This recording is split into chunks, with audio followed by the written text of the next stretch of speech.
जमात इस्लामी हिंद के अमीर सैयद सआदतुल्लाह हुसैनी ने मुनसिफ टीवी से बातचीत करते हुए कहा कि वक्फ तरमीमी बिल मुसलमानों के मजहबी हुकूक में रास्त मुदाखलत है। मुसलमानों के मजहबी हुकूक कम करने की जानिब हुकूमत की एक कोशिश है। बिल में कई चीज़ें ऐसी हैं जो शरीयत से भी टकराती हैं। बिल के खिलाफ आज all India Muslim personal law board और दूसरी तमाम तंजीमें एक जगह आकर के ज्वाइंट प्रेस कॉन्फ्रेंस उन्होंने की।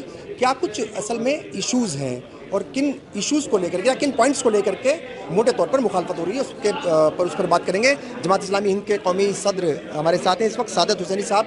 क्या कहेंगे, कौन कौन से पॉइंट्स हैं जिनके ऊपर मोटे तौर पर यानी आपको परेशानी है? जी, तो इसका तफसीली तज्जिया तो यहाँ आया है, प्रेस कॉन्फ्रेंस में डिटेल बातें आई हैं। मैं समझता हूँ कि तीन बड़ी अहम बातें हैं। सबसे पहली बात तो ये है कि ये बिल ये मुसलमानों के जो रिलीजियस राइट्स हैं उसमें डायरेक्ट इंटरवेंशन है। ये मुसलसल गवर्नमेंट की कोशिश है कि मुसलमानों को जो मजहबी हुकूक दिए गए हैं, मजहबी आज़ादी दी गई है, उसको कम से कम किया जाए। ये वक्फ बिल भी उसी डायरेक्शन में है। वक्फ एक रिलीजियस इंस्टीट्यूशन है और ज़ाहिर है कि इसके मामलात मुसलमानों के रिलीजियस कानून के तहत, पर्सनल लॉ के तहत गवर्न होते हैं, लेकिन उसके बजाय गवर्नमेंट चाहती है कि इसका मुकम्मल कंट्रोल खुद हासिल करे और अपनी मर्ज़ी के मुताबिक इसमें क़वानीन बनाए जो रास्त शरीयत से, पर्सनल लॉ से टकरा रहे हैं। इस बिल में कई चीज़ें ऐसी हैं जो रास्त शरीयत से टकराने वाली हैं। सबसे दिलचस्प बात आप देखिए कि जिस हुकूमत में एक भी मुसलमान वज़ीर नहीं है जिन्होंने मुसलमानों को नुमाइंदगी देने की ज़रूरत महसूस नहीं की, वो मुसलमानों के रिलीजियस इंस्टीट्यूशन में गैर मुस्लिमों की नुमाइंदगी देना चाहते हैं। इससे बड़ा मजाक, सदी का सबसे बड़ा मजाक है, ये सदी का सबसे बड़ा मजाक है।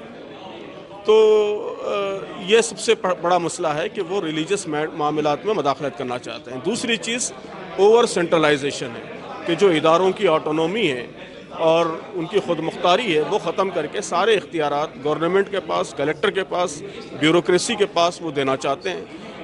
इससे पहले वो इलेक्शन कमीशन को इसी तरह कमज़ोर कर चुके हैं, दूसरे डेमोक्रेटिक इंस्टीट्यूशन को कमज़ोर कर चुके हैं।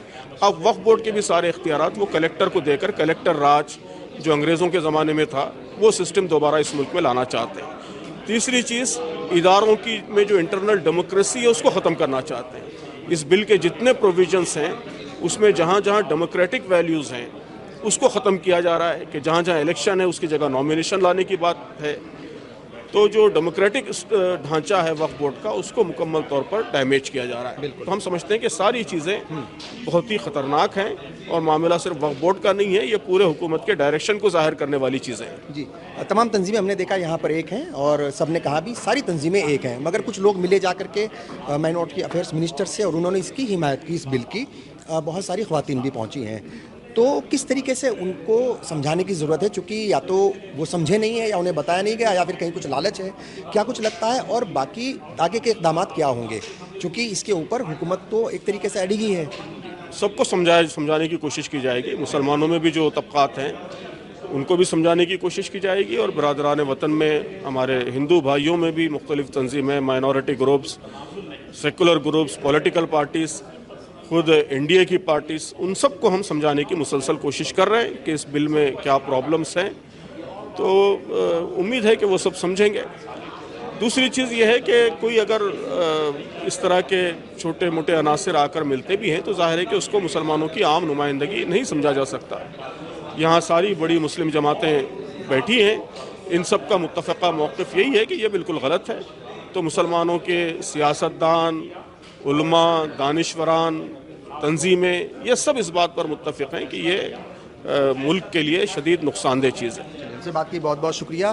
तो ज़ाहिर तौर पर वक्फ अमेंडमेंट बिल जो है उसकी मुखालफत लगातार जारी है और इन तंजीमों का कहना है कि जिन और लोगों से भी बात करने की ज़रूरत पड़ेगी, जिन्हें समझाने की ज़रूरत पड़ेगी, ये ज़रूर समझाएंगे, मगर आखिरी दम तक, आखिरी हद तक इस बिल की मुखालफत की जाएगी। कैमरा पर्सन बलवंत के साथ खुर्शीद रब्बानी।